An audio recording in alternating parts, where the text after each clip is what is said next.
Ain't nobody's running, ain't nobody's hiding, nobody's ducking. I mean, Crawford's gonna be right there, ready to trade blows with Canelo Alvarez. Why did you use that word war? Why are you feeling that way? Go down the list and ask me about tactical advantages. Most of them are Crawford. Crawford could see everything coming. He could see everything coming that Canelo threw at him. He was reading it so well. His guard was so tight as well when he was up at the ropes, when he was exiting, looking to move around. About the same size. But that was a brilliant performance. And what can you say? I mean, you got to give him his credit. He created a lot of history. He dreamt this fight. He willed it to happen. A lot of people, not me, but a lot of people laughed at him and said, forget about it, no chance against a bigger guy like that. Stephen A. Smith delivered a passionate reaction to Canelo Alvarez's defeat against Terence Crawford. He emphasized that Crawford fought for his legacy, seizing the moment on the biggest stage.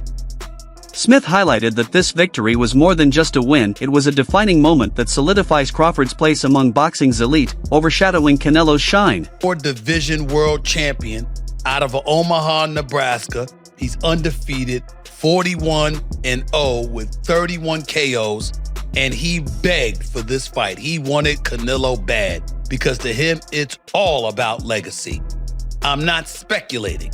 I'm telling you what I know. And how would I know? It's because I interviewed him. Yesterday, we sat down.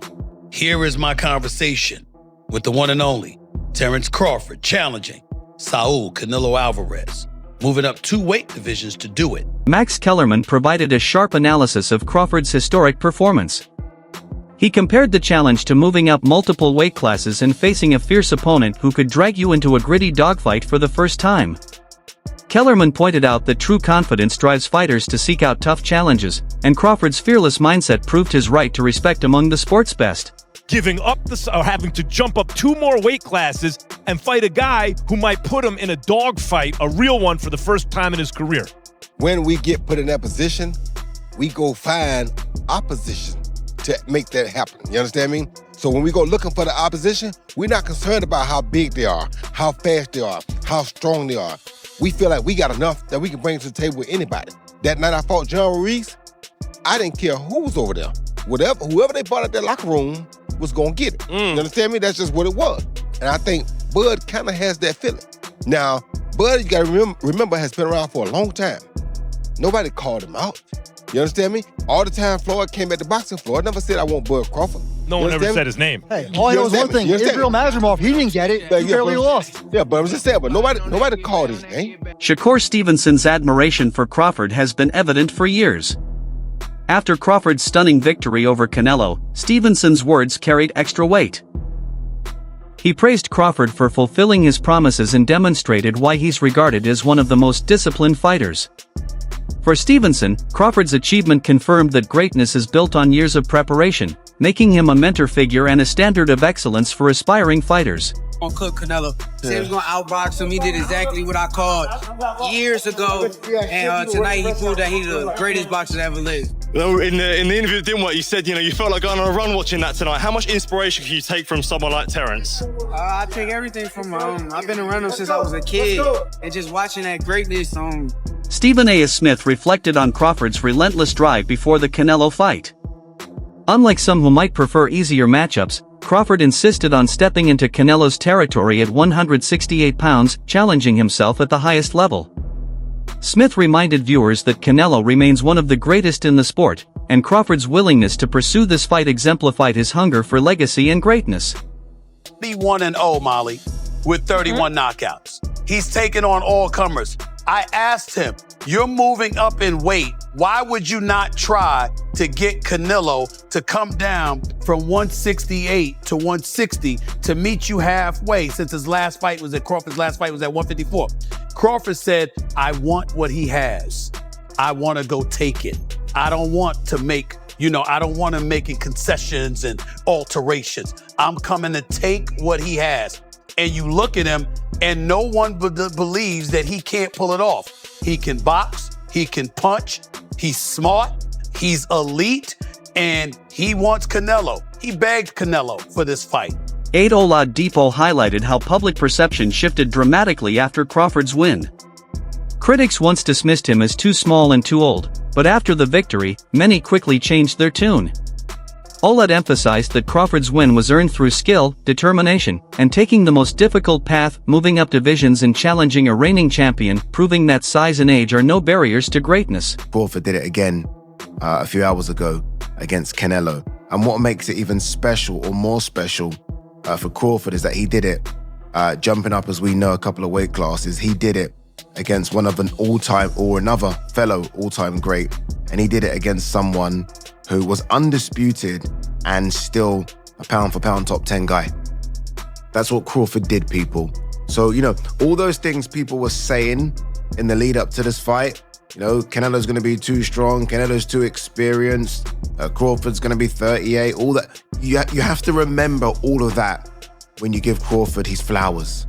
Don't like, oh, well, you know, Canelo looks old. No. I don't want to hear any of that. I've started to see a few people on Twitter start to kind of sort of find excuses already. No. Remember everything you said, because Crawford deserves all of that. All of that. Crawford was incredible. Honestly, in the pocket, he was at times showing Canelo, no, I'm stronger than you. I'm going to bully you. Oh, you think you're going to get me in the clinch because you're Mr. 168? No, look at the size of me. I'm jacked as well. I'm swole. And he was moving Canelo around. So by doing that, he got his respect. He didn't switch to orthodox punch, stayed in the southpaw stance because he realized early, oh, Canelo don't like this. Canelo does not like this southpaw stance. Canelo's tripping over himself. I'm going to stay here. I'm not going to switch it. I know I like this work. I'm going to stay here. On the ropes, it's like, okay, come in. Because you know when you come in, you know I've got that as well. And I can hurt you as well. Spinning off the ropes. His jab was fantastic.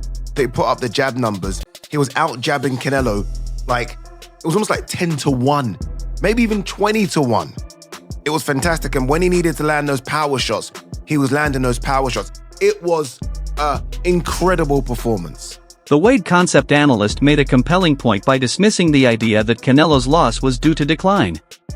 Since Crawford is actually older than Canelo, age cannot be used as an excuse. Despite entering the fight at a weight advantage, Canelo was defeated convincingly. The analyst argued that this wasn't about Canelo being past his prime but about Crawford elevating his game to another level, making the victory genuine and historic. More tight, more fundamentally sound. While Canelo, even when he was able to get to range, which wasn't a lot, it wasn't often, he was having a hard time landing clean because everything was super wide and out here and to the body out there. And Crawford would either circle out to that same side, to Canelo's lead hand side. He would circle away because Canelo would step straight to Crawford and chase him and not necessarily cut him off. And even when he threw that hook, I was looking for the hook from Canelo. Right hand as he stepped through, right? Corral with the lead hand, bang the right hand because you're fighting a southpaw. So yeah, your jab may not be as effective in landing and managing distance and all those things, even though for Terence it kind of was. For Canelo, I was expecting a lot more of that right hand down the middle and over the top, and him jabbing his way, feint jab right hand, and then that lead hook that I thought he would be able to corral Crawford, because Crawford did want to move away from Canelo. He did. He wanted to move away from that power hand. Smart to do. Canelo never took that extra step to step outside of Crawford's lead foot. Again, that orthodox southpaw matchup. It's always going to be a battle of that lead foot.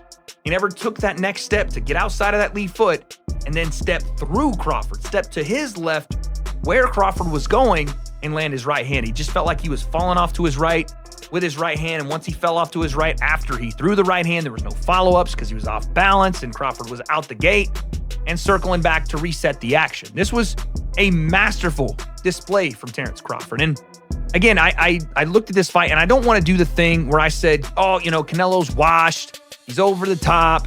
He's old. Terence Crawford's older than Canelo. Is he as weathered as far as fights are concerned? No. But you can only do one thing when talking about this fight, and that is give credit to Terence Crawford. If you want to say Canelo looked old, that's fine. That's on you. I'm not going to say that. Carl Froch, a former world champion, analyzed Crawford's tactical adjustments in the middle rounds. He explained how Crawford shifted gears, using his jab to break down Canelo's rhythm and take control of the fight. Froch praised Crawford's ring intelligence, noting that his ability to read the situation and seize the right moment was key to turning the tide in his favor. Combination punches on the back foot, sort of dictating the pace. And then after about round 6 or 7, Canelo Alvarez knew, 1 second. I need a little freshener. Canelo knew he had to step on the gas. He knew he had to put the fight on its front foot and take it to Terence Crawford and start to try and catch him and bang him on. And when he headbutted Crawford, I thought that could be the start of it. A little bit of a nut, get that down. Yeah, I don't know if there was a cut, but the referee stopped and had a look, and I thought now Canelo's going to step on the gas.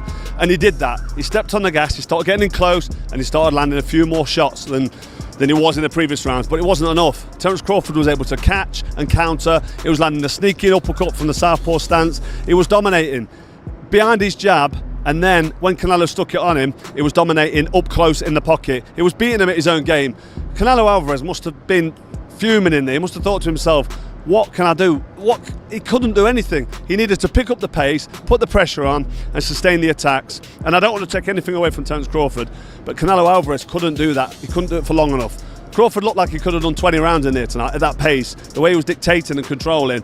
And Canelo Alvarez was getting marked up, he was breathing heavy, he was getting tired, he was reaching with shots, and he was getting torn apart. It was an absolute masterclass by Terence Crawford. Canelo tried, Canelo came and he had a go, but to be honest, I don't want to rain on the parade of Crawford, but Canelo Alvarez, for me, is well past his best now. He's seen better days. He hasn't got the pace, he hasn't got the fitness to sustain the attack. Afterwards in the interview, he said, I felt great, it's great, I feel good. And don't forget, Crawford's a couple of years older. So I think it's the miles on the clock. Canelo Alvarez had like 67 fights. I know Crawford's had a fair few fights, but he's about 20 fights behind him. So the miles on the clock have caught up with Canelo Alvarez. He's feeling the pace, he's feeling the age. Another boxing expert praised Crawford's performance as a masterclass in ring intelligence. He described Crawford's performance as near genius, anticipating every punch Canelo threw and countering with precision. Crawford's preparation and ability to predict Canelo's habits elevated his performance into a strategic masterpiece, making his victory not just physical but cerebral as well. Constantly throwing the lead left hook to try and cut this off. And when he did get his foot to the outside, that was an option. But over time, Crawford, as he always does, as the genius boxer that he is and is able to do, starts to find those counter punches. And there was two counters in particular that I noted during the fight that I felt were absolutely key for Crawford. The first was the counter off that left hook to the body. Now, Canelo did land these sometimes. That left hook he throws, the lead left hook, is quite unpredictable. But he started to land it quite effectively to the body from time to time. But what Crawford was doing was he was catching it with his elbow, and then he'd throw the straight left hand back at Canelo as a counter shot. He'd throw multiple shots. And what I really loved about his counter work was he'd never throw more than singles or twos or threes. He never got carried away. He never did too much with Canelo. Don't get me wrong though, Canelo was still defensively very astute in this fight, but he simply didn't have the foot speed to get to Crawford. He couldn't do it. And he didn't want to use his own jab because I believe Crawford's lead hand is so effective that southpaw stance really meant he could dominate the fight with his own lead hand. Canelo's not a massive jabber himself, but now that he was fighting someone closer to his size, I thought he might try and implement a jab, but he didn't because Crawford's counters were just too fast and too good. There was a couple of moments in this fight, and I said in my prediction I thought that you'd see Crawford in moments looking absolutely electric and just outclassing Canelo, looking too fast and lighting him up, and we saw that. I'll never forget the beginning of round 9 where he actually stood in the pocket with Canelo and he just rolled with the shots and he was throwing counters. It was absolutely brilliant. But the second counter that he used that was really effective was he'd allow Canelo to throw that single right hand, that straight right hand, that backhand for Canelo, make him miss and come back with his own straight left hand over the top. I also thought that Crawford stabbing to the body was very good. He'd throw straight shots to the body, and that was something I predicted from the Lara fight that he would be able to do. That was also where I got the idea with the exits that I felt would be useful. And the reason we knew they'd be useful and important was because of Saunders just not really dealing with them too well.